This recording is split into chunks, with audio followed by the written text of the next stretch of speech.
Hello friends, I am Professor Vijay Salunke, proprietor of Swami Coaching Classes, number 1 institute in मलाडिस्ट। दोस्तों, हम लोगों ने इंग्लिश ग्रामर के ऊपर काफ़ी सारे वीडियोस बनाए हैं और आप लोगों ने देखे हैं, उसका फ़ायदा उठाया है, उसके बारे में काफ़ी पॉजिटिव कमेंट्स भी किए हुए हैं। So I consider myself lucky that I am serving you. दोस्तों, आपके काफ़ी सारे दिनों से सवाल थे कि सर कुछ हम लोग को प्रैक्टिस कराओ इंग्लिश के क्वेश्चन पेपर का, और उसी को लेकर हम आए हैं। तो हमने काफ़ी सारे मार्केट में पब्लिकेशंस है, बुक्स है इंग्लिश के बारे में और सब्जेक्ट्स के बारे में। जब हमने इंग्लिश के बारे में देखा तो मुझे ये जो बुक है, ये ओसवाल पब्लिकेशन का बुक है, ये मुझे काफ़ी अच्छा लगा। बट इसमें क्वेश्चन पेपर्स है और उनके सॉल्यूशंस भी है, ताकि एक बार प्रिपेयर करने के बाद में आपको इसका काफ़ी फ़ायदा होगा। सो आज हम पेपर जो लेंगे वो ओसवाल पब्लिकेशन का ही लेंगे। उसमें क्वेश्चन पेपर है, साथ में सॉल्यूशन है। तो आप लोग का कॉम्प्रहेंसिव स्टडी होने के लिए, एकदम कंप्लीट स्टडी होने के लिए ये काफ़ी यूज़फुल है और हम लोग उसी की आज तैयारी करा के लेंगे। तो today will see sample paper 1। ठीक है, तो हमारे सामने एक क्वेश्चन पेपर है यहाँ पर और उसके सॉल्यूशन भी है। ठीक है दोस्तों, तो लेट्स गेट स्टार्टेड। जैसे कि आप देख रहे हो यहाँ पर एक पैसेज है। ठीक है, पैसेज कौन से चैप्टर का है आपको पता चल गया होगा। ठीक है, और नीचे उसके क्वेश्चंस है। तो हम पैसेज शुरू करेंगे, आपको उसको समझाऊंगा एकदम बारीकी से। आप लोगों ने पढ़ तो लिया है, फिर भी let me explain you once again. ठीक है, तो यहाँ पर क्या है, पैसेज पता ना कौन सा है। एन एस्ट्रोलॉजर्स डे जो चैप्टर है आप लोगों का, उसमें से ये पैसेज आपको आया हुआ है। ठीक है, तो देखो यहाँ पे क्या लिखा हुआ है, आपको थोड़ी स्टोरी पता होगी ना। जो एस्ट्रोलॉजर था छोटा सा, वो एक्चुअली रियल में एस्ट्रोलॉजर था नहीं, वो कुछ और था। लेकिन वो वहाँ पर वो अपने को प्रिटेंड कर रहा था कि मैं एस्ट्रोलॉजर हूँ, मैं ज्योतिषी हूँ, मैं भविष्य बताता हूँ लोगों का, जबकि उसको कुछ भी पता नहीं था भविष्य के बारे में। उसे खुद के भविष्य के बारे में पता नहीं था, लोगों के बारे में क्या बताएगा वो। लेकिन वो किसी और जगह से आया था, किसी और इंटेंशन से। ठीक है, तो हम देखेंगे यहाँ पर लिखा हुआ है question 1A, read the extract and complete the activities given below. ये पैसेज पढ़ो और नीचे दिए गए एक्टिविटीज को पूरा करो।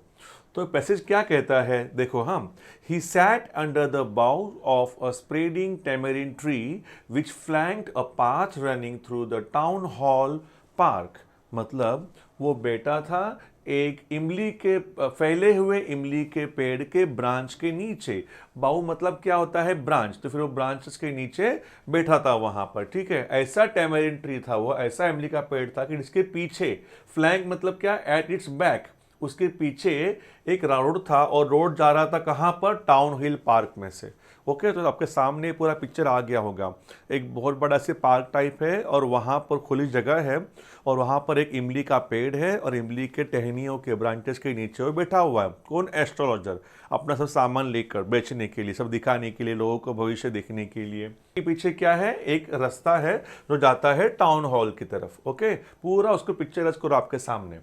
It was a remarkable place in many ways. वो जहाँ बैठा था वो जगह हर तरीके से एक बहुत ही इंपॉर्टेंट जगह लग रही थी वो। ठीक है, एक खास जगह लग रही थी वो। A surging crowd was always moving up and down this narrow road from morning till night. भीड़, कैसे भीड़, बढ़ती हुई भीड़। सर्जिंग मतलब क्या, एवर इंक्रीजिंग, बढ़ती हुई भीड़ वहां पर घूम रही थी, चक्कर लगा रहे थे लोग यहाँ से वहां, कुछ खरीदने के लिए, कुछ देखने के लिए। जो घूमने के लिए आए थे वो सुबह से शाम तक, रात तक चक्कर लगा रहे थे उस रोड के ऊपर।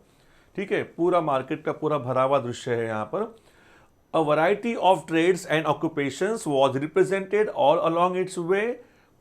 फिर बाद में यहाँ पे फुल स्टॉप है, मतलब वहां पर लोग अपना व्यवहार कर रहे थे, खरीदी बिक्री कर रहे थे, व्यापार कर रहे थे। ठीक है, और यहाँ पर लिखा है medicine, sellers of stolen hardware and junk, magicians, and above all an auctioneer of cheap cloth who created enough din all day to attract the whole town। मतलब यहाँ पे देखो कौन कौन वहां पर बेचने के लिए आया हुआ है। वहां पर दवाइयाँ बेचने वाले, मतलब कौन सी जड़ी बूटी होती है ना गांव की, मतलब जब वो पहाड़ी दवाइयाँ वो बेचने वाले वहां पर है। फिर बाद में sellers of a stolen hardware, मतलब क्या, जो चोरी का माल होता है यहाँ वहां से, चोर बाजार होता है ना अपने मुंबई में, जैसे वहाँ पर भी चोरी का सामान बेचने वाले लोग हैं जो सस्ते में चोरी की चीज़ें बेच रहे हैं। फिर जंक मतलब क्या, भंगार, भंगार बेचने वाला भी वहाँ पर है। फिर बाद में वहाँ पर मैजिशियंस भी है, वहाँ पर जादू का, छोटा मोटा जादू का खेल दिखाने वाले। फिर बाद में, और इनके अलावा वहाँ पर एक चीप कपड़े का ऑक्शनियर भी है। मतलब क्या कि सस्ते कपड़े जो बेचते हैं ना, सेकेंड हैंड वाले कपड़े होते हैं वो, सस्ते दाम में होते हैं, लॉट का माल, लॉट का माल, लॉट का माल, वैसा। तो फिर वो सब वो बेचने वाला भी है, सस्ते कपड़े बेचने वाला, ठीक है। और ऐसा बंदा है कि जो पूरा वहाँ पर शोर शराबा कर रहा है वो अपना माल बेच बेच कर, ठीक है। तो इसकी वजह से आपको पूरा पिक्चर बन रहा है सबके सामने कि मार्केट वो कैसा होगा, कैसी वो जगह होगी, ठीक है। लोग आ जा कर रहे हैं, भीड़ बढ़ रही है, सब अपना सामान बेच रहे हैं, भंगार वाले हैं, चोरी का सामान बेचने वाले हैं, जड़ी बूटी दवाइयाँ बेचने वाले हैं, साथ ही साथ वहाँ पर पुराना जो कपड़ा होता है वो बेचने वाले लोग हैं वहाँ पर। और जो बंदा जो कपड़ा बेच रहा है वो जो जैसे शोर कर रहा है, लेके जाओ रास्ते का माल सस्ते पे, रास्ते का माल सस्ते पे, ठीक है। तो इस तरह से यहाँ पर पूरा ये मार्केट का सीन उन्होंने यहाँ पे क्रिएट किया हुआ है। और जैसे आपको पता है राइटर इसके जो है R.K. नारायण है, वो तो इस पर एक्सपर्ट है उस चीज़ इस तरह के लेसन्स लिखने में, क्योंकि उनके जैसा मेरे ख्याल से आपने शायद ही कोई राइटर को देखा होगा, इंडियन राइटर को, कि जो इस तरह का डिस्क्रिप्शन करता होगा एकदम एक्चुअली एंड एग्जैक्टली, बिल्कुल मेटिकुलसली उनका यहाँ पे डिस्क्रिप्शन होता है। हाँ, जो बंदा जो शोर शराबा कर रहा है, चीख रहा है, लोगों को बुला रहा है अपने माल खरीदने के लिए, ठीक है, कपड़ा बेचने वाला वो। Next to him in vociferousness came a vendor of fried groundnut who gave his ware a fancy name each day. वहां पर उसी के बगल में आता है एक शोर करते हुए, जोर जोर से चीखते हुए, अपने माल को बेचने के लिए जोर जोर से आवाज कर रहा है। कौन? एक वेंडर, विक्रेता। क्या बेचने वाला? फ्राइड ग्राउंडनट, मतलब क्या कि मूंगफली बेचने वाला वहां पर वो आता है उसी के बगल में। और वो भी अपने माल को, अपने सामान को अलग अलग नाम से पुकार रहा है, ठीक है। यहाँ पे देखो क्या लिखा हुआ है वहां पर, फ्राइड ग्राउंडनट, मतलब मूंगफली बेचने वाला वहां पर आता है जिसने अपने माल को नाम दिया है अलग अलग, अपने मूंगफली को उसने नाम दिए हैं अलग अलग लोगों को अट्रैक्ट करने के लिए। देखो यहां पर लिखा हुआ है ही वो गेव हिज वेयर मतलब क्या? अपना सामान, अपना माल, अपने माल को उसने फैंसी नेम दिए हुए हैं, थोड़े से अट्रैक्टिव नेम दिए हुए हैं, जैसे कि Bombay ice cream, Bombay ice cream, Bombay ice cream. कभी बोलेगा बॉम्बे का आइसक्रीम लेके जाओ, खा के जाओ। फिर दूसरे दिन क्या बोलेगा? Daily almond, daily almond. इसको आलमंड नहीं पढ़ना, एल साइलेंट है, बच्चे इसको आलमंड पढ़ते हैं अक्सर, actually should be pronounced as almond. तो डेली आमंड, दिल्ली का बादाम, दिल्ली का बादाम। कभी क्या बोलेगा? राजा डेलिकसी, राजा डेलिकसी, राजा का स्वादिष्ट भोजन, राजा का स्वाद, राजा का स्वाद। इस तरह से मतलब वो बोलेगा। तो फिर मतलब कि वो अपने चीजों को, अपने माल को, अपने मूंगफली को अट्रैक्टिव साबित करने के लिए वो अलग अलग नाम से पुकार रहा है, ठीक है। And so for, so on and so for, मतलब क्या? इत्यादि, एटसेट्रा, ठीक है। आगे बोलता है पीपल फ्लॉक टू हिम, लोग उसके पास पूरा भीड़ करके आते थे आप उसकी चीज़ें खरीदने के लिए, कि हाँ मतलब मूंगफली बेच रहा है कि क्या बेच रहा है करके। वो इस अट्रैक्टिव तरीके से वो बोल रहा है कि लोग उसके पास आएंगे ही आएंगे करके, ठीक है। तो यहाँ पर people flock to him, flock मतलब क्या? पूरा ग्रुप बना के आना, ठीक है।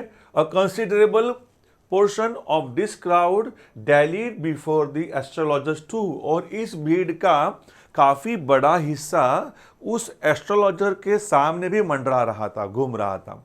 जो हमारा इस जो मेन कैरेक्टर जो है इस स्टोरी का, जो एस्ट्रोलॉजर जो है, उसके दुकान, उसने सामान रखा था वहाँ पर अपना ज्योतिष भविष्य का दिखाने वाला, तो उसके सामने भी काफ़ी सारे लोग चक्कर मार रहे थे, ठीक है।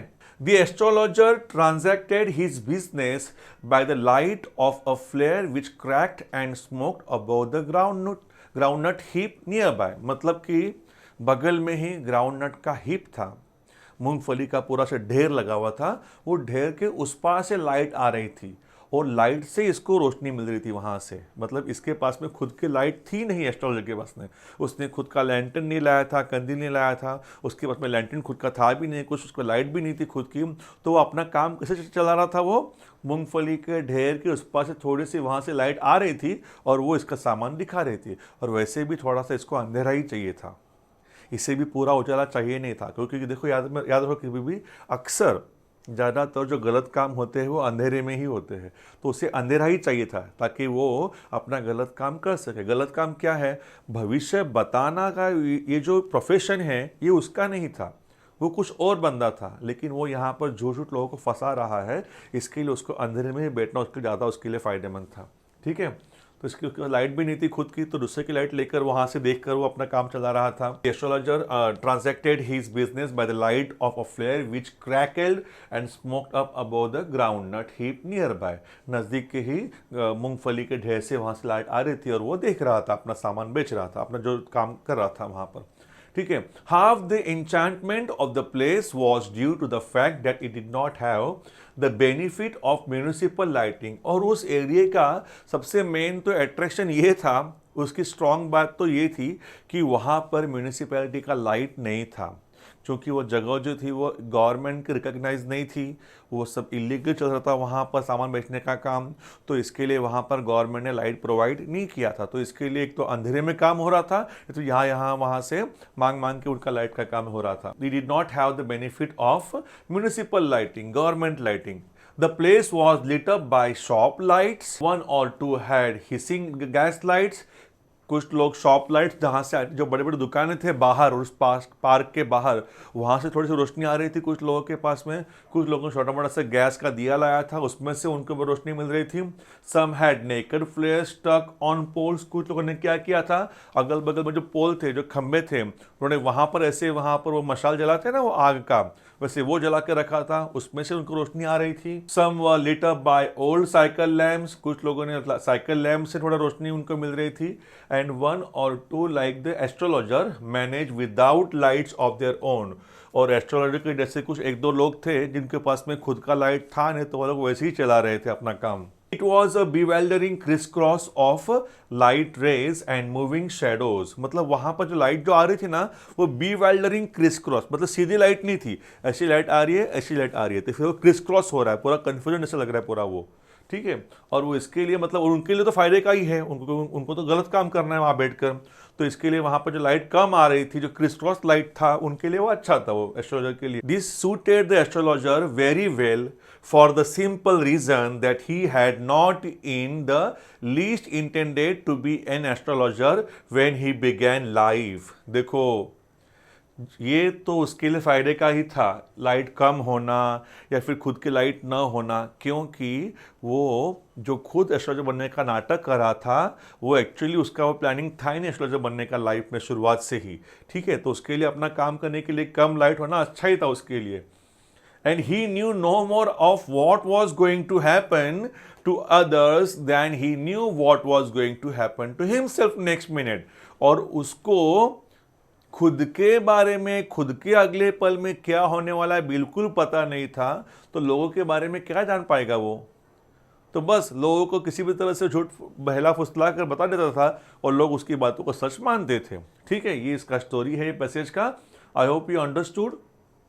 अब हम देखेंगे इसके क्वेश्चन आंसर, ठीक है। पहले को ट्रू एंड फॉल्स है।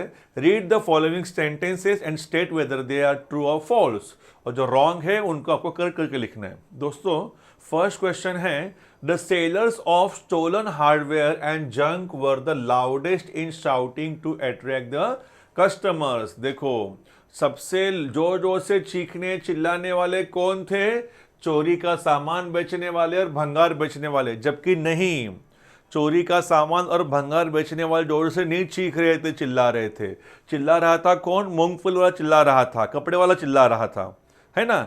वो चीप कपड़ा वाला चिल्ला रहा था, मूंगफली वाला चिल्ला रहा था। देखो यहाँ पे है, देखो यहाँ पर, an auctioneer of cheap cloth who created enough din all day to attract the whole town and next to him in vociferousness, है ना। मतलब चीखते हुए कौन आया? मूंगफली वाला आया। तो ये लोग चीख नहीं रहे थे, ये लोग ने बस वहां पर इस तरह से सामान रखा था कि पूरा इनफ डीन मतलब क्या, पूरा कंफ्यूजन, पूरा केओस बन गया था वहां पर सब चीजों का, ठीक है। तो फिर ये क्या है? ये फॉल्स है। ये लोग चीख चिल्ला नहीं रहे थे लोग। They created enough din all day to attract the whole town. अब ये देखो, the pathway running through the town hall wasn't lit by the municipal lighting. Correct, क्योंकि जो रास्ता जा रहा था वहां से उसके पे बिल्कुल लाइट नहीं थी। True. The astrologer manage to light his shop with naked flare stuck on poles. नहीं, एस्ट्रोलॉजर को लाइट कहाँ से मिल रही थी? जो खंबे पे लगे हुए मशाल से मिल रही थी क्या लाइट? तो नहीं, उसके पास लाइट खुद की भी नहीं थी और ना ही वहां से मिल रही थी। He transacted his business without any lights of his own. जो भी लाइट मिल रही थी वो कहां से मिल रही थी? मूंगफली के ढेर के उस पर थोड़ा सी लाइट थी, वहां से उसको लाइट आ रही थी, है ना। तो पोल पे लगे हुए मशाल से उसको लाइट नहीं मिल रही थी, मतलब ये फॉल्स है। अगला देखो क्या है, और याद रखना आपको, फॉल्स आंसर जो होंगे उसका आप लोग को करेक्शन करके लिखना पड़ेगा एग्जाम में, उन्होंने ऊपर कहा है वैसा, ठीक है। अभी देखो थर्ड क्वेश्चन क्या है, फोर्थ क्वेश्चन क्या है। It suited him well because he could foretell future with a high level of accuracy. ये उसके लिए अच्छा था लाइट कम होना, ताकि वह सामने वाले का भविष्य सब अच्छे से बता सके। तो ये भी क्या है, फॉल्स है, क्योंकि it suited him well because he had not in the least intended to be an astrologer, क्योंकि वो खुद एस्ट्रोलॉजर बनना नहीं चाहता था, वो एस्ट्रोलॉजर था नहीं, इसके लिए उसके लिए लाइट कम होना अच्छी बात थी, है ना कि भविष्य बताने के लिए सही। हम अभी आगे जाएंगे। Rearrange the following statements in the order in of their occurrence. जैसे जैसे सेंटेंस आए हैं पैसेज में, उनके सीक्वेंस में आपको वो लिखना है। तो you can read through the passage and you can write it down on your own. Okay, हम आगे जाएंगे। ये देखो अभी क्या है, guess read the following sentences and write down what these sentences mean. A considerable portion of this crowd dallied before the astrologer too. मतलब जो भीड़ थी, भीड़ में से काफी सारा हिस्सा भी इसके सामने भी मंडरा रहा था, है ना। उसका मीनिंग ये है ना, a huge crowd talked in a superficial way in front of the astrologer too. उसके सामने भी वो लोग यहाँ पे चक्कर लगा रहे थे, घूम रहे थे, बातें कर रहे थे। इसका मीनिंग ये होता है। And he knew no more of what was going to happen. यहाँ पे to happen थोड़ा सा टाइपिंग मिस्टेक है, समझ लो, forgive us. To happen to others than he knew what was going to happen to himself next minute. मतलब ये होता है, he did not have the least idea of what is going to happen to others in future, nor did he know that what was going to happen to him in his future. उसके खुद के बारे में भी उसके भविष्य बताए तो फिर लोगों के बारे में क्या बता पाएगा वो। इसका मीनिंग ये होता है, ठीक है। लाइन्स का मीनिंग आपको पता होना चाहिए। इसके लिए हर एक चैप्टर को समझने के लिए आप उसके वीडियोस देख लो यूट्यूब के ऊपर, काफ़ी इसका फ़ायदा होगा आप लोग को। बच्चे मुझे अक्सर पूछते थे कि सर इंग्लिश की पढ़ाई कैसी करनी है, क्या करना होगा। हम लोग OCE को अकाउंट्स कर लेते हैं, लेकिन इसमें कैसे करना होता है। तो ऑलवेज कीप इन माइंड, आप लोगों को लेसन समझना चाहिए, और लेसन के लिए आप लेक्चर अटेंड करो क्लास के अंदर, कॉलेज के अंदर। अपार्ट फ्रॉम दैट आपको उसकी वीडियो देखने पड़ेंगे, और वीडियो देखने के बाद में you understand the whole chapter. Suppose some people in your family consult an astrologer before taking any decision in their lives, describe your reaction to their superstitions and suggest some ways to eradicate this from our society. मतलब ये आपका personal response का question है। अक्सर बच्चे personal response के question को skip कर देते हैं कि मुझे नहीं आ रहा है, क्या लिखूँ, इतना पता नहीं है। लेकिन याद रखो, कभी भी ई क्वेश्चन जो होता है इस तरह का पर्सनल रिस्पॉन्स का क्वेश्चन, इसे छोड़ना मत। आज के बाद में आपके मन में पर्सनल रिस्पॉन्स जो भी आएगा मन में, वो लिखने का ट्राई करो। एटलीस्ट 4 सेंटेंस भी लिखोगे ना, आपको उसके मार्क्स मिलते हैं।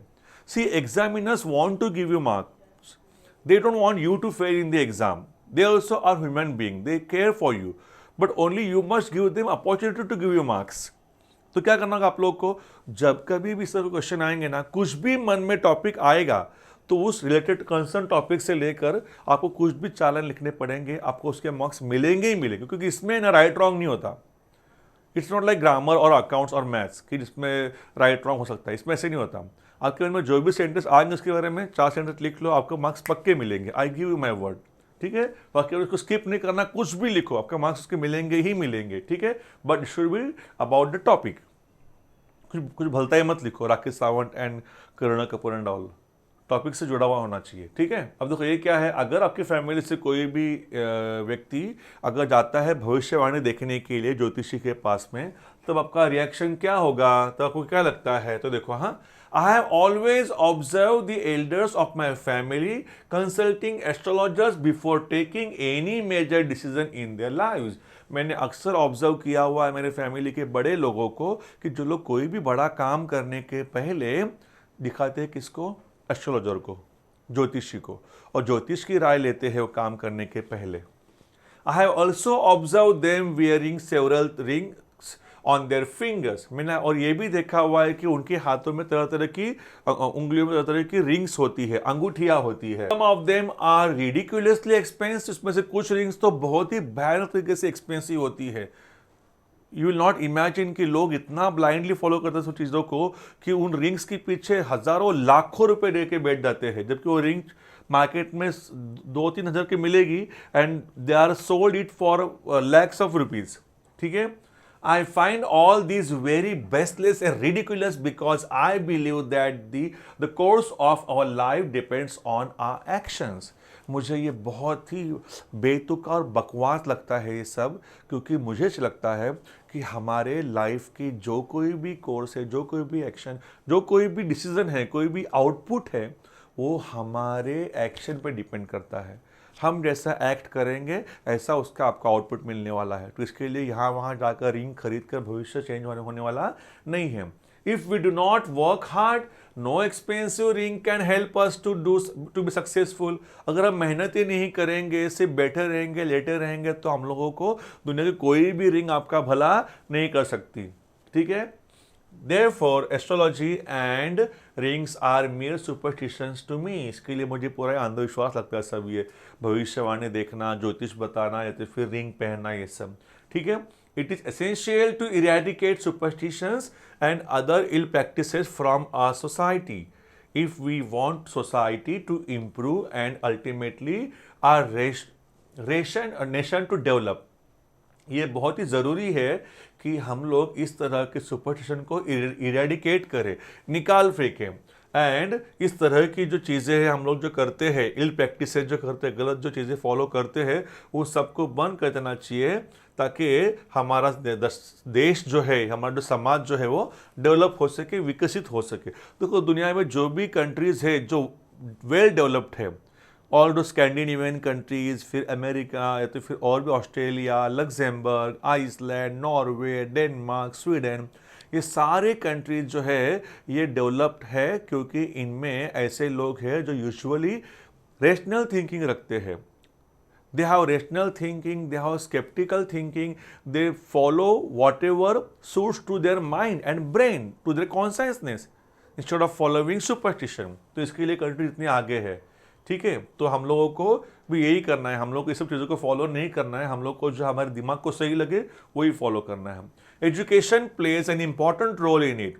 द रेशनल अप्रोच, यहाँ पर रेशनल होना चाहिए, नॉट कि नेशनल। तो यहाँ पर आर समझो आप लोग, this is are. Rational approach of looking at everything can be imbibed among the students right from their schooling so that they will spread it and become a responsible citizen. इस तरह का जो approach है, rational approach मतलब क्या है? Practical approach. बिल्कुल बायस नहीं होना चाहिए, नहीं पार्शियलिटी नहीं होनी चाहिए। जो भी रहेगा अपने मन में, अपने दिमाग को सही लगता है उसी को फॉलो करना होता है, रेशनल अप्रोच। तो वो हम किसी बच्चे में कब इम्बाइब कर पाएंगे, कब डाल पाएंगे? अगर वो बच्चा स्कूल में जाएगा और जाके पढ़ेगा तो उसके अंदर वो अच्छी अच्छी थॉट्स आएंगे, अच्छा उसको नॉलेज मिलेगा, फिर बाद में वही नॉलेज वो यहाँ वहाँ जाकर फैलाएगा और फिर हम will become a good citizen, responsible citizen. ठीक है दोस्तों, ये very good, it's very useful lesson. देखो language study, grammar, as I told you, grammar आप लोगों को 8 से 10 मार्क्स के लिए आता है पूरे पेपर भर में। तो आपको उसको करने के लिए हम लोगों ने यूट्यूब के वीडियो बनाए ग्रामर के, जितने भी IMP ग्रामर है, we have made videos on that so that you can watch them and get good marks in the board. ठीक है। अब ये देखो क्या है, who doesn't like delicacies, ये सेंटेंस है, दिस इज इंटरोगेटिव सेंटेंस। इसको बनाने का है एसेरेटिव सेंटेंस। क्या बनाना है इसको? एसेरेटिव। डिक्लेरेटिव मतलब एसेरेटिव सेंटेंस। ठीक है, सिंपल सेंटेंस को बनाना है। अब इसका देखो क्या मीनिंग होता है, who doesn't like delicacies, स्वाद भरे भोजन किसे पसंद नहीं है? इसका मतलब क्या होता है, स्वाद भरे भोजन सबको पसंद है। ठीक है, स्वादिष्ट चीजें सबको पसंद है। तो इसका मतलब क्या असर आएगा, एवरीवन लाइक डेलिकेसीज। क्या आएगा इसका answer? Everyone likes delicacies. Don't like delicacies, तो इसका आंसर क्या आएगा? Everyone likes delicacies. मतलब मीनिंग भी सेम रह गया, मीनिंग भी चेंज नहीं हुआ और हमारा सेंटेंस बन गया एसेरेटिव। ठीक है, ऐसे बोलते हैं ना, जैसे कि आखिर में बोलते ना, टेस्टी फूड किसे पसंद नहीं है, मतलब क्या है, टेस्टी फूड सबको पसंद है, वैसा। ठीक है। अब ये देखो क्या है, many promises have been given in spite of the drawbacks. अब यहाँ पे क्या करना आप लोग को, फ्रेम WH टाइप क्वेश्चन बनाना आप लोग को। यहाँ पर ऐसा क्वेश्चन बनाना है कि जिसमें अंडरलाइन किया हुआ हिस्सा जो है ना वो आंसर बने। अब यहाँ पे अंडरलाइन इसको किया हुआ है, एक्चुअली ना आप इसको थोड़ा सा करेक्शन करेंगे हम इसको, ये अंडरलाइन इसको नहीं किया हुआ है, समझो, अंडरलाइन इसको किया हुआ है, मेनी प्रॉब्लम्स को। इसको अंडरलाइन किया हुआ है और आगे लिखा हुआ है have been given in spite of the drawbacks. अब आपको ऐसे क्वेश्चन बनाना है कि आंसर ये आएगा, मेनी प्रॉमिस आएगा। तो याद रखो, जब भी फर्स्ट वर्ड को, सब्जेक्ट को अंडरलाइन किया होगा, तब आपको बहुत ही खुशी की बात यह है कि आपको बस उसको हटाकर आपको व्हाट या तो फिर वो लिखना होगा। अगर नॉन लिविंग चीज है तो व्हाट लिख दो, और नॉन लिविंग कोई पर्सन है तो वहां पर वो लिख दो। अब देखो यहां पर क्या है, मेनी प्रोमिसेस, ये तो नॉन लिविंग है ना, फिर यहाँ पे व्हाट आ गया। फिर बाकी आगे वैसे कैसे लिखना आप लोग को, what have been given in spite of the drawbacks, आगे क्वेश्चन मार्क आएगा। What have been given in spite of the drawbacks, और आगे क्वेश्चन मार्क आना ही चाहिए। ठीक है, ये आपका आंसर बन गया। मैंने कहा ना आपको थोड़ा सा ये जो है ना ब्लैक वाला यहाँ पे अंडरलाइन नहीं किया हुआ है, समझो कि अंडरलाइन इसको किया हुआ है। ठीक है, तब जाके आपका आंसर परफेक्ट सही बन रहा है। इट वॉज बाय मिस्टेक, यहाँ पे अंडरलाइन किया हम लोगों ने, टाइपिंग थोड़ा एरर हो गया यहाँ पर, बट एक्चुअली अंडरलाइन यहाँ पर है, समझो। ओके, रूल क्या बताया मैंने, फ्रेम डब्ल्यू क्वेश्चन के टाइम पर छोटा सा इजी रूल क्या है, जब कभी भी सब्जेक्ट में अंडरलाइन किया रहेगा और कहेंगे कि ऐसा क्वेश्चन बनाओ कि जो ये आंसर बनना चाहिए, frame W H question to get the underline part as an answer, तो फिर क्या बनेगा वहां पर व्हाट देते, फिर वो लिखना पड़ेगा आप लोग को। व्हाट कब लिखेंगे, जब नॉन लिविंग होगा, तब लिविंग होगा तो क्या लिखेंगे वहां पर वो, बाकी आगे वैसे के वैसे लिखना पड़ेगा आप लोग को। इजी रहता है काफी, ठीक है। ऐसा कब इजी वाला कब होगा, जब सब्जेक्ट को अंडरलाइन किया होगा तब, और सब्जेक्ट को अंडरलाइन नहीं किया होगा, किसी और को अंडरलाइन किया होगा ना, फिर वो वीडियो देख लो मेरा, frame W type question to get the underline part as an answer, तो फिर उसमें आपको मालूम पड़ जाएगा। काफी इजी टाइप के ग्रामर का ये, okay, but and question mark आना चाहिए। अब ये देखो क्या है, vocabulary, right the noun form of the following words, नीचे वर्ड्स दिए हैं, इनका नाउन फॉर्म आपको लिखना है। सर्जिंग का नाउन क्या है, सर्ज, मूविंग का movement, manage management, intend intention. ठीक है, बच्चे पूछते कि सर नाउन की कुछ आइडिया है क्या, द बेस्ट सॉल्यूशन इज काफी सारे एग्जांपल्स पढ़ लो, रीडिंग बढ़ाओ, नॉलेज एक्चुअली में इम्बाइब करो, तब जाके आपको नाउन मालूम पड़ेगा। अगर आपको इजी वे तरीका चाहिए तो थोड़ा सा आइडिया सुन लो। नाउन में अक्सर मेंट लगता है, नेस लगता है, एंस लगता है। ठीक है, जैसे कि एंजॉयमेंट, मूवमेंट, एडवर्टीजमेंट है ना, एंटरटेनमेंट, मेंट लग गया, रिचनेस है ना, क्लीनलीनेस, नेस लग गया एंस के टाइम पर, एंट्रेंस, एग्जिस्टेंस। ठीक है, और फिर इसमें और बना कहते हैं शन, एडमिशन, सजेशन। ठीक है, इंटेंशन, ये वर्ड्स लगते हैं तो अक्सर नाउन बनता है यूजुअली।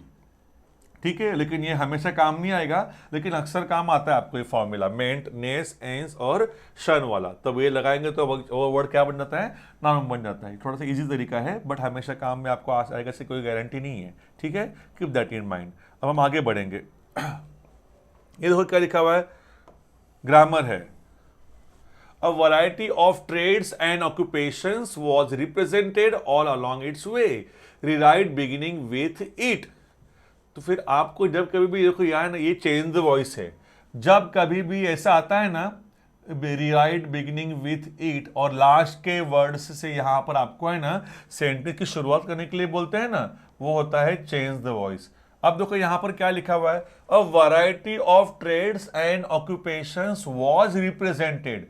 वाज रिप्रेजेंटेड मतलब am, is, are, was, were, इन पांचों में से कुछ भी एक, और आगे वर्ब का ये थर्ड फॉर्म है, पास्ट पार्टिसिपल, मतलब ये सेंटेंस पैसिव सेंटेंस है, ये पैसिव सेंटेंस है। ठीक है, तो पैसिव सेंटेंस है तो आपको उसका एक्टिव करने के लिए सब्जेक्ट पहला आएगा। तो उन्होंने कहा है ना पहले स्टार्टिंग में क्या लिखो, इट लिखो, तो फिर इट लिख दिया मैंने, यहां पे इट लिख दिया। उन्होंने कहा इट से शुरुआत करो, तो फिर इट लिख दिया मैंने। फिर बाद में वर्ब आएगा, क्वेश्चन में वॉज है ना, फिर देखो वर्ब आएगा। अब इसके लिए आप लोगों को चेंज द वॉइस का मेरा वीडियो देखना पड़ेगा। चेंज द वॉइस की वीडियो में बताया मैंने कि ये कैसा टाइप है, ये सिंपल पैसिव का टाइप है। ये चेंज द वॉइस का 6 टाइप है, सिंपल पैसिव, जिसमें कैसे पहचानते हैं, एम, इज, आर, वॉज, वर, इन पांचों में से कुछ तो एक होगा और आगे वर्ब का थर्ड फॉर्म होगा रिप्रेजेंटेड, मतलब ये सिंपल पैसिव है। इसका फॉर्मूला बोलता है पहले क्या लिखो, पहले ऑब्जेक्ट लिखो जो एंड में है, सब्जेक्ट लिखो जो एंड में है, सब्जेक्ट कौन है एंड में, ईट, वो आगे ले लिया। फिर वर्ब लिखो, वर्ब का प्रेजेंट टेंस की पास्ट टेंस, क्या लिखूं सर मैं, तो देखो यहां पर वॉज है ना, फिर यहां पर वर्ब का पास्ट टेंस आएगा, फिर आएगा रिप्रेजेंटेड। जो नया नया देख रहा है ही विल गेट कंफ्यूज, लेकिन वो वीडियो देखो चेंज द वॉइस का ग्रामर का, फिर यहां पर आ जाओ, you will come to know. ठीक है, इट रिप्रेजेंटेड, फिर बाद में आएगा ऑब्जेक्ट, क्या है ऑब्जेक्ट स्टार्टिंग में, a variety of trades and occupations, अभी क्या बचा, all along its way, that's all. ठीक है, ये हो गया आपका आंसर। ठीक है, ये क्वेश्चन था चेंज द वॉइस का सिंपल पैसिव, कैसे पहचाना सर, इसमें am is are was were में से वॉज है और आगे वर्ब का थर्ड फॉर्म है। Grammar can not be done just with the help of your understanding और just by your observations, you will have to literally learn the rules of grammar. आपको grammar के rule learn करने पड़ेंगे। Always it is rightly said in English, memorisation is an important part of English learning, so keep that in mind. कहीं पे आप लोगों को कहीं पे रूल लर्न करने पड़ेंगे। तो यहाँ पे देखो क्या है, सबसे पहले रूल क्या बोलता है वो, आप लोग सबसे पहले लिखो और सब्जेक्ट, सब्जेक्ट कहाँ पर, यहाँ पे सब्जेक्ट था नहीं तो उन्होंने फिर दिया सब्जेक्ट, क्या दिया, ईट लिख दिया। फिर बाद में वर्ब लिखो, सिंपल पैसिव के आंसर का फॉर्मूला है, सब्जेक्ट लिखो, फिर बाद में वर्ब का प्रेजेंट है तो फिर वर्ब का पास्ट टेंस लिखो। तो मैंने यहाँ पे वर्ब का पास्ट टेंस क्यों लिखा, क्योंकि क्वेश्चन में क्या है, वॉज है, इसके लिए मैंने पास्ट टेंस लिखा। फिर लिखो ऑब्जेक्ट जो स्टार्टिंग में रहेगा, पैसिव वॉइस में ऑब्जेक्ट स्टार्टिंग में रहता है, क्या है वो, a variety of trades and occupations, a variety of trades and occupations. ठीक है, फिर बचा हुआ क्या है, ऑल अलोंग इट्स वे। ठीक है, मीनिंग भी कैसा था ना, ये वह रिप्रेजेंट करता है अलग अलग ट्रेड्स और ऑक्यूपेशंस की वैरायटी को रिप्रेजेंट करता है अपने रास्ते पर, ये उसका मीनिंग है हिंदी में। ठीक है, अब हम आगे जाएंगे। He had not intended to be an astrologer, उसने एस्ट्रोलॉजर बनने का सोचा नहीं था, उसका इरादा नहीं था, उसका ज्योतिषी बनने का इरादा नहीं था। इंटेंट मतलब क्या, इरादा होना। ठीक है, लेकिन ये सेंटेंस में नॉट है, मतलब ये सेंटेंस निगेटिव है। वो लोग कह रहे हैं क्या बनाओ, एफर्मेटिव बनाओ। अब एफर्मेटिव बनाना है आप लोगों को तो एक काम करना होगा, क्वेश्चन में से नॉट हटाना होगा और मेन वर्ड का उल्टा कुछ तो आना चाहिए और मीनिंग भी चेंज नहीं होना चाहिए। जैसे कि राहुल प्रेजेंट नहीं है, राहुल प्रेजेंट नहीं है। अब ये सेंटेंस निगेटिव है क्योंकि इसमें नहीं है ना, तो फिर आपको निगेटिव हटाना पड़ेगा एफर्मेटिव के टाइम पर। आप नहीं हटा देंगे और प्रेजेंट का उल्टा बोल देंगे तो क्या हो जाएगा, एब्सेंट, राहुल एब्सेंट है। ठीक है, दे आर नॉट पुअर, इसमें वही रूल आएगा, they are not poor, not है मतलब निगेटिव है, तो आपको इसका अभी क्या करना, आपको उसका मीनिंग भी चेंज नहीं होना चाहिए और नॉट भी हट जाना चाहिए। तो दे आर नॉट पुअर ना, तो फिर क्या होगा, नॉट हट गया और पुअर का उल्टा आ गया, तो पुअर का उल्टा क्या है, रिच, तो क्या बनेगा आंसर, दे आर रिच। ठीक है, वैसा। अब ये देखो क्या, he had not intended to be an astrologer, उसका ज्योतिषी बनने का इरादा नहीं था। अब ऐसा कुछ तो बोलो कि नहीं वर्ड हट जाएगा, तो वर्ड में क्या बोलूंगा मैं, उसका ज्योतिषी के अलावा कुछ और बनने का इरादा था। नॉट भी हट गया और मीनिंग भी चेंज नहीं हुआ, उसका ज्योतिषी बनने का इरादा नहीं था। क्वेश्चन है, मैंने क्या बनाया, उसका ज्योतिषी के अलावा कुछ और बनने का इरादा था। ठीक है, देखो अब ऐसे आएगा, ही intended to be something else than astrologer, ज्योतिषी के अलावा कुछ और बनने का उसका इरादा था। देखो नॉट भी हट गया और मीनिंग भी चेंज नहीं हुआ, है ना। चलो आगे देखेंगे हम लोग। No sooner had we left the railway station then it began to rain, ये सेंटेंस है नो सूनर देन का। ठीक है, मतलब ये कॉम्प्लेक्स सेंटेंस है। ओके, अभी हम लोग को क्या करना है, हम लोग को इसका करने का है एज सुन एज। ओके, अब एज सुन एज करने का है सर, रूल क्या है उसका? उसका रूल है, वीडियो देखो, उसमें ये लिखा हुआ है, सबसे पहले लिखेंगे एज सुन एज। ओके बाबा, इसका मीनिंग पे समझो ना। No sooner had we left the railway station, हमने रेलवे स्टेशन छोड़ा भी नहीं था कि फटाक से इट बिगेन टू रेन, बारिश शुरू हो गई। हमने रेलवे स्टेशन छोड़ा भी नहीं था, बाहर आए भी नहीं थे प्लेटफॉर्म से, फटाक से क्या हो गया, बारिश शुरू हो गई। मतलब दो एक्शन हुआ है और दोनों एक्शन एक के बाद तुरंत हुआ है। जब दो एक्शन एक के बाद तुरंत होते हैं बिना किसी टाइम गैप के, तब उससे हम यूज करते हैं नो सूनर देन भी, एज सुन एज भी और हार्डली वेन भी। तीनों भाई है, तीनों का यूज होता है उसी के लिए। दो एक्शन एक के बाद तुरंत हो गए तो ठीक है। फिर देखो यहाँ पर क्या हो गया है, नो सूनर उन्होंने यूज किया हुआ है और बोले एज सुन एज यूज करो। तो एज सुन एज का फॉर्मूला क्या है, सबसे पहले लिखो एज सुन एज। ओके बाबा, लिख दिया। फिर बाद में आएगा सब्जेक्ट, सब्जेक्ट कौन है? फिर बाद में हेल्पिंग कुछ है क्या? हाँ है, हैड। फिर बाद में मेन वर्ब। फिर remaining part of the first sentence, first sentence से क्या बचा हुआ है, द रेलवे स्टेशन। और फिर बाद में इसमें दैन हट जाता है, दैन होता है सिर्फ नोस्नो के साथ में आता है दैन ना, एज सून एज में दैन हट जाएगा। इट बिगैन टू रेन, इस पर भी मेरा वीडियो है, देख लो आप लोग, अपने चैनल पे है। ओके, देखो सबसे पहले रूल क्या है, एज सून एज लिखो। ओके, उसके बाद में फिर सब्जेक्ट लिखो, फिर आई एम सॉरी यहां पर हैड आएगा, माय बैड। ओके, सब्जेक्ट लिखो, फिर हेल्पिंग वर्ब लिखो, फिर मेन वर्ब लिखो, फिर बाद में बचा हुआ पार्ट फर्स्ट सेंटेंस का क्या बचा था, द रेलवे स्टेशन। फिर बाद में सेकंड सेंटेंस लिख दो, it began to rain, then sentence में से हट जाएगा, ये बन गया आपका sentence. As soon as we had left the railway station it began to rain. Okay, so ये आप लोग का बन गया आंसर। ओके, जैसे ही हमने स्टेशन छोड़ा था बारिश शुरू हो गई। ओके, अगला सेंटेंस देखो क्या है, ओहो स्पॉट द एरर, आपको गलती पकड़नी है और सेंटेंस करेक्ट करके लिखना है।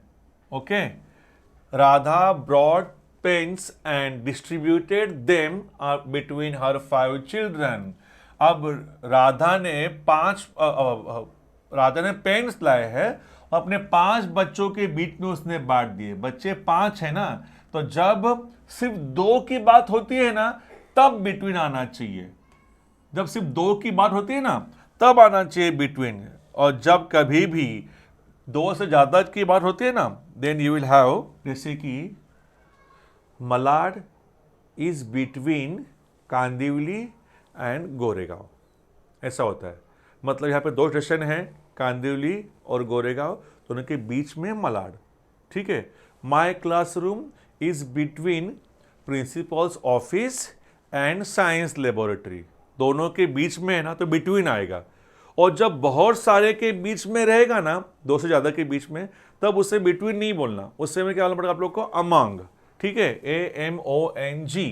तो यहाँ पे देखो क्या है, राधा ने पेन लाकर बांटा अपने 5 बच्चों के बीच में, तो 5 बच्चे हैं ना, तो फिर बिटवीन नहीं आएगा, यहाँ पर क्या आएगा, अमंग आएगा। ठीक है, क्योंकि ज़्यादा के बीच में है, ज़्यादा रहेंगे 2 से ज़्यादा, 3 4 5 जितने भी रहेंगे आगे, तो वहाँ पे अमंग आएगा। और 2 रहेगा सिर्फ तो क्या आएगा, यहाँ पे बिटवीन रहेगा। जैसे ऐसे होता है सेंटेंस कि Radha brought pens and distributed between Ram and Raju, तब राम एंड राजू 2 ही है ना, फिर बिटवीन आएगा।